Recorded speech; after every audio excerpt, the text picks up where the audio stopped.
prospect with integrity, we will get customers who have integrity. Integrity is the foundation from which everything is built on. You better understand value. But at the end of the day, sales is a relationship business. It is a people business. It is an emotional business.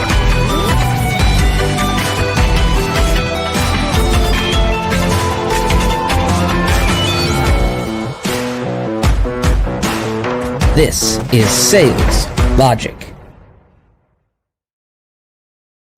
This is Sales Logic, the show where we dive into the strategies, everything that you need to know to sell more effectively. Hanging out here with my partner, Mark Hunter. Mark, what are we talking about today? We are talking about why retention and expansion are the new prospecting. Think about that for a moment. Boy, it's hard to acquire new customers, right? So, hey, retention and expansion, best way to grow your business. That's the topic. We got a great question. We got a great book and a lightning round. Ooh, lightning round. That's really going to fascinate people. So, what's on the lightning round this week? Lightning round is top 10 mistakes that are killing your pipeline. All right. This sounds like a great show. I got to tell you, I love this topic because I often say that that your business grows from the inside out. If you are not taking care of your existing customers, then any chance you have of winning new customers is seriously diminished. And it's diminished because think about the world that we live in. No matter how amazing you are as a salesperson, the prospect you are selling to is far more likely to talk to somebody, whether they know them or not, even just reading reviews, talk to somebody who has done business with you. And if they are not screaming at the top of their lungs how amazing you are, then you're gonna lose that business. That allows you to put additional salespeople on the street for you. If you stop and think about this, this is why taking care of existing customers is so critical. You know, it's interesting. We spend all this time, I got to get new customers, Hey, wait a minute. You got a lot of business, additional business right there with your existing customers. I have every company I work with, every company I talk to, the cost of customer acquisition has gone through the roof because it's busy, it's noisy out there. Customers are hesitant. So if it's so hard to acquire new customers, work on your existing customers. Not only is there more business, but they'll talk to other people who will bring customers in to you. Yeah, I did a little bit of research before we got on this podcast. I wanted to see what some of the statistics were out there. And Mark, exactly what you're talking about. Actually, acquiring a new customer costs 5 to 7 more than retaining an existing one. And an existing customer is will spend 67% more than new ones. So my gosh, if you're looking to grow, prospect within your own existing customer base. Now, you got to do that very deliberately. In other words, it's not about just playing customer service role. It's about being very inquisitive about finding out what are the additional opportunities that customer has going on. It's finding out where are the other divisions, where are the other people, where are the other areas in the company, and getting them to be proactive in talking about you with other people outside of their world, outside of their realm. In other words, you're really educating your existing customer to deliver for you new business. What does that mean? You've got to create a level of trust and a relationship that supersedes anything else anybody else has got. Now, does that mean that you sit on top of them 24/7 a day? No, but it means you're delivering value whenever you're in front of them. The other thing you need to think about is the fact that you have built trust with these customers. The moment that somebody buys from you, what they have signaled to you is that they trust you. They had all these other opportunities and they chose you to do business with.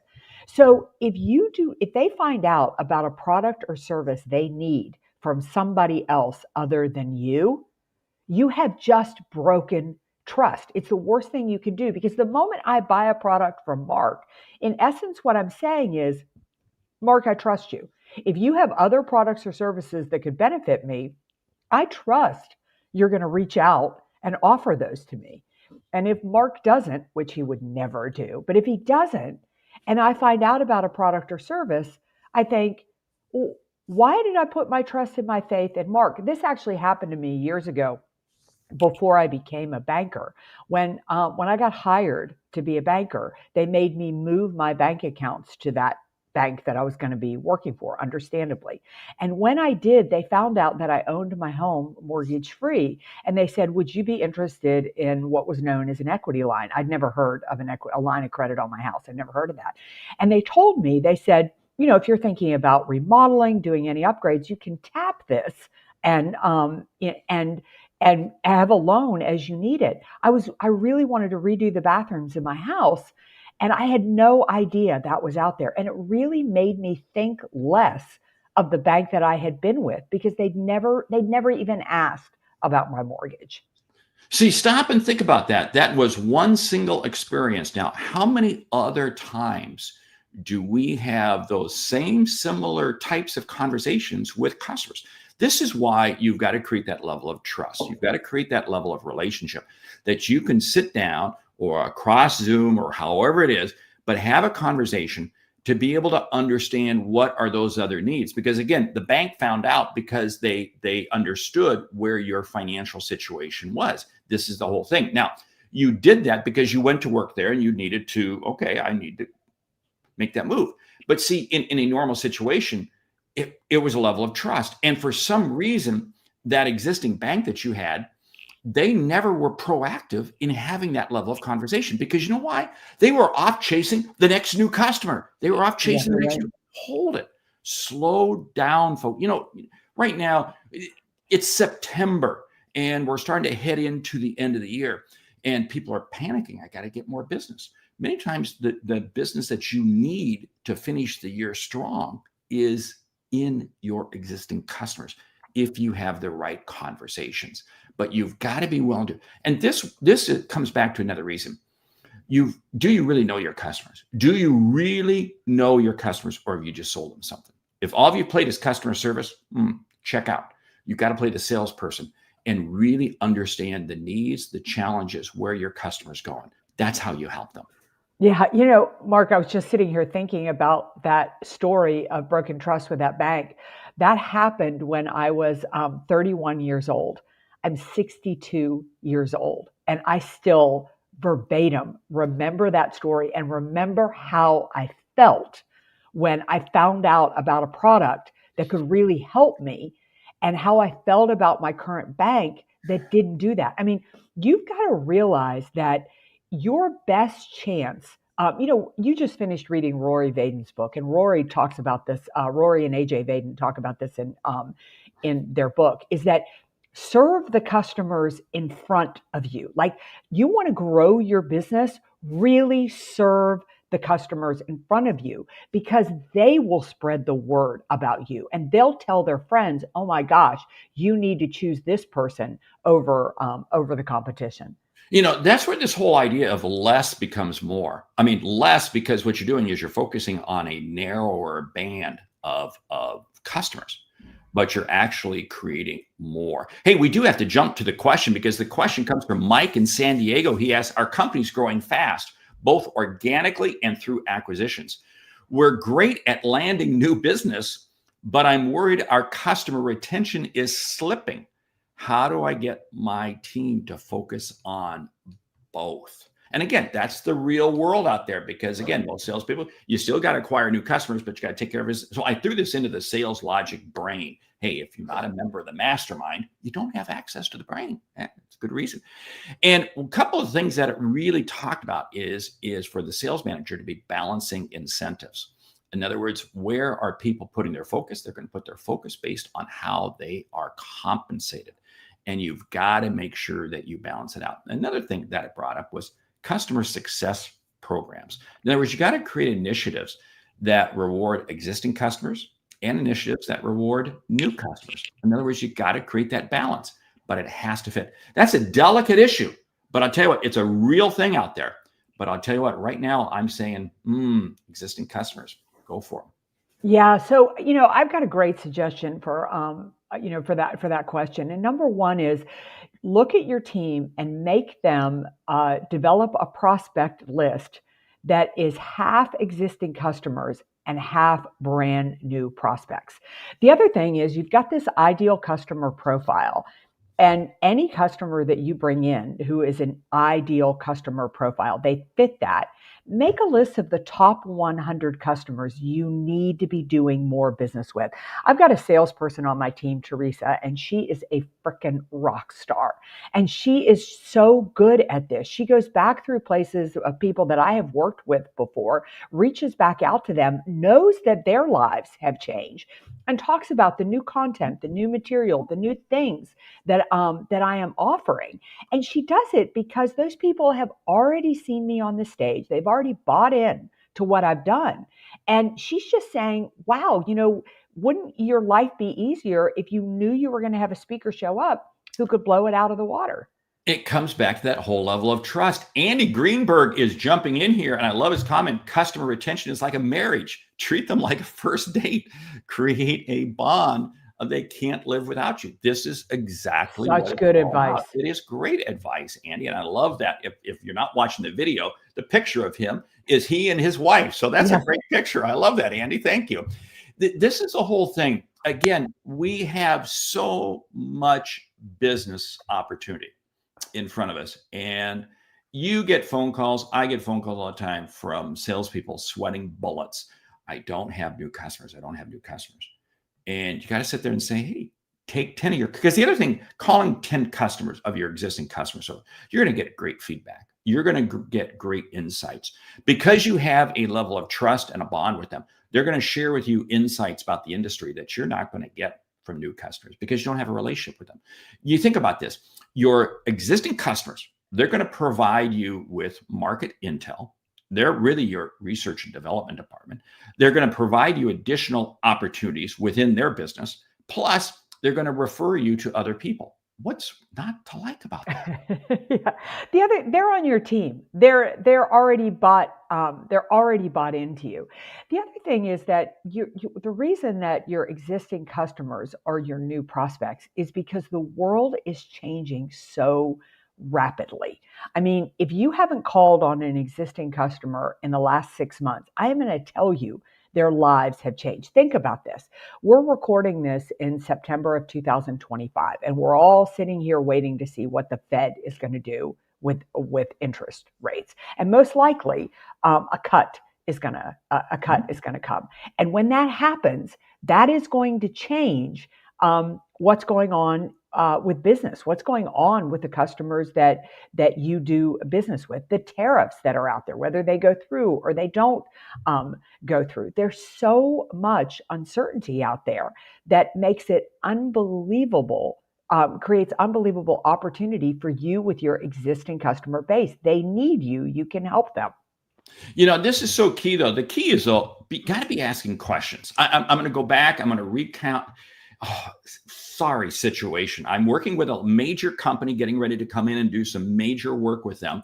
And salesperson wants to take me around to some of their customers. And we go around, and this is in Houston, energy sector. And every customer, we deliver either donuts or Chick-fil-A. And literally just put them in the break room and walk out. Oh my gosh. And that was it. And he said he was taking care of existing customers. No, he was not. Because again, you're not having a conversation with the right decision makers. You're not really digging in. I mean, leaving it in the break room. What does that mean? That means everybody but the decision maker, because they're busy. They're busy. They don't get in the break room. You are feeding everybody else. See, this whole thing, when we talk about taking care of existing customers, you have to have a methodical plan. Mary, you mentioned it earlier. They got to have objectives. They've got you create your list of existing customers. What are your objectives? What's the insight that you're going to share with them? What's the insight that you hope to learn? And what's the incremental business? Incremental is the key word, business, that you are going to get from them because you serve them better. You've got to be very clear and articulate with your goals, and then you develop a plan around that. Because otherwise, all you do is you just become the donut delivery guy. Yeah. It's funny. Years ago, when I first got my first job, when I moved to North Carolina, I worked for a group of ophthalmologists, and I was supposed to work their referral network. They like to do surgery, so optometrists refer to them. And the lady who had the job before me was known as the cookie lady. she would just take cookies to the optometrist. And I got in there and I took it to a whole nother whole nother level. I mean, we went in, we did continuing education for them. We would show up and offer new products and services that they could use to grow their business. We taught them sales. We did all types of things, and it was so hard to get a referral source away from us because cookies are great, but you can get a cookie anywhere, right? So when you think about that, the other reason that your existing customers need to be your prospects is because they're on somebody else's prospect list.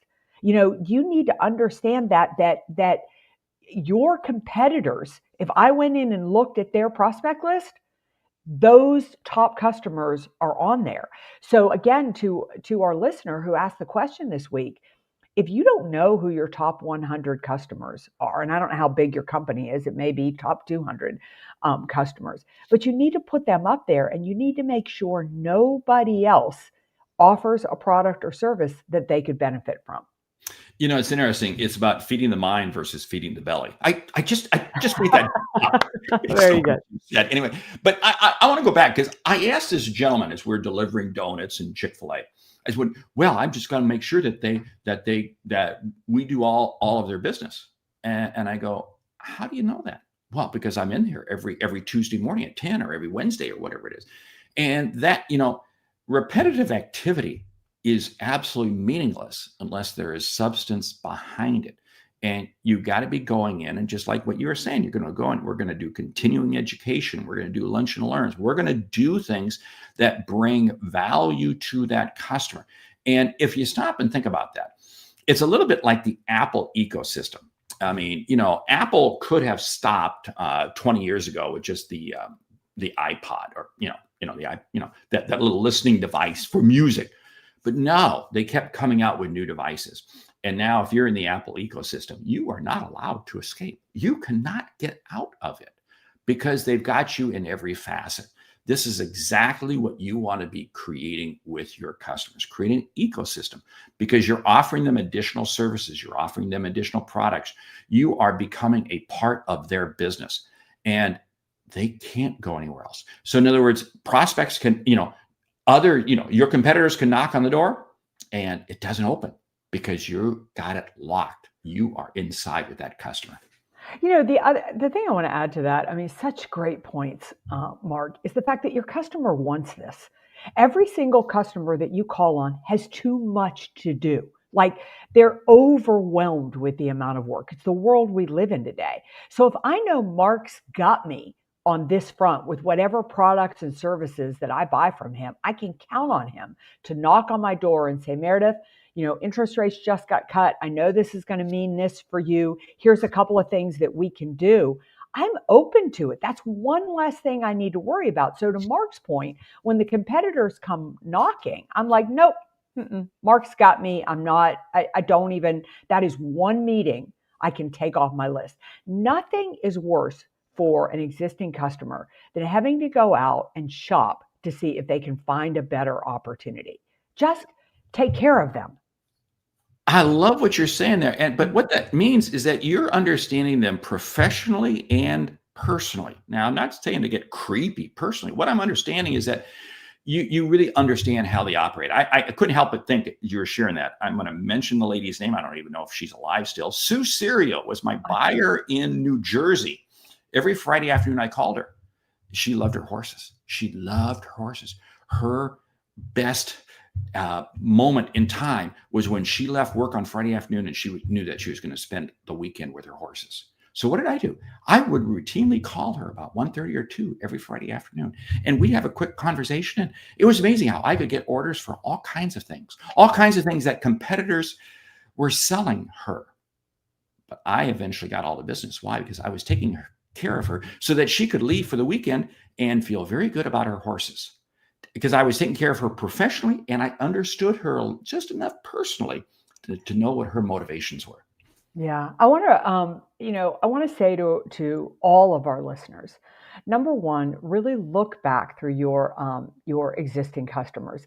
figure out who fits your ideal customer profile. Now, be very serious about that, because don't just follow up with every existing customer. This is about deepening the right relationships, because when you deepen the right relationships, you will find more right relationships. Like attracts like.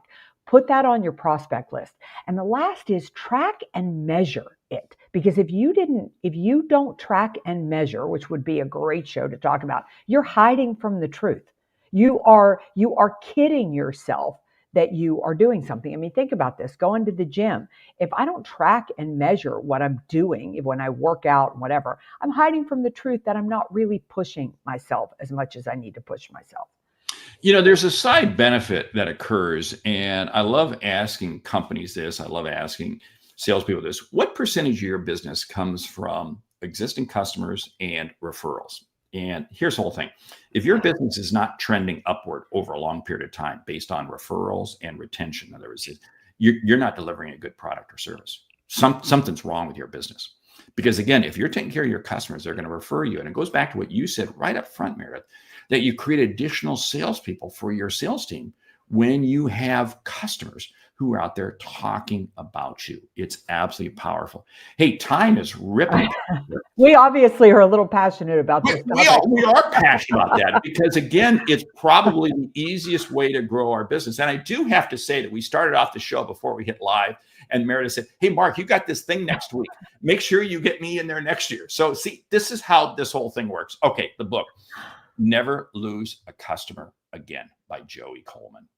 Yeah, it is a great book. If you're looking for a good retention strategy, if you're looking for a good expansion strategy, check out this book, because it's a really good read with very practical tips on what you need to do to absolutely never lose a customer again.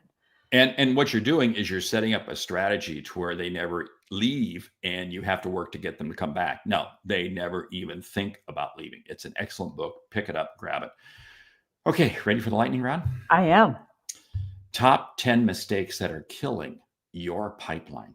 Well, I think I have to start by saying that you're not prospecting your existing customers. I'm going to say number 2, you got too much garbage in your pipeline. Thin it out, trim it down. You're not tracking and measuring your pipeline. I was going to add to that because, again, it's using your CRM. If everything in your pipeline is not your CRM system, you don't have a pipeline. Yeah. Biggest mistake, you're not qualifying people before they get into your pipeline according to your ideal customer profile. You don't have a methodical follow-up process segmented by ICP and buyer intent. Yeah. I would say that, things that are killing your pipeline mistakes, you're not blocking time to actually actively work on prospecting. You're not being honest with yourself at what stage each customer, each opportunity is in. Don't lie to yourself. Be real in terms of where you think they stand in your pipeline. Yeah, you're not leveraging content and social selling, like really putting in that value add piece and positioning yourself as a resource. Look for opportunities that are in the middle of your pipeline. It's easy to be focused on what's coming in the top and what you're closing at the bottom. But in the middle, what's happening in the middle? Because if they're not moving, get them out of there. Yeah, you're not being truthful for yourself. You're kidding yourself. You're putting howdy doody stuff in the pipeline. And you're not forcing it to be real. And I'm going to add to that, and we'll close down with this. And you're creating your pipeline just to satisfy your boss, and that's a wrong reason to do it. Hey, Stacy, thanks for joining us. Thanks, guys. Yeah. It's great to catch you this morning. You're the best. We try every week. Hey, with this, we want to say thank you for listening to Sales Logic this week. If you like what you hear, subscribe, rate, and review the show on your favorite podcast app. If something we've said has earned you $1, consider telling a friend about our show, because it's how we grow when we help you grow. I'm Mark Hunter. And I'm Meredith Elliott Powell. Remember, when you sell with confidence and integrity, all of this uncertainty suddenly becomes your competitive advantage. And the sale becomes logical. Mark, I want to do a little brag on us this morning, because we've got a new graphics, because we have once again been honored to be among the elite in both sales expertise and podcast excellence.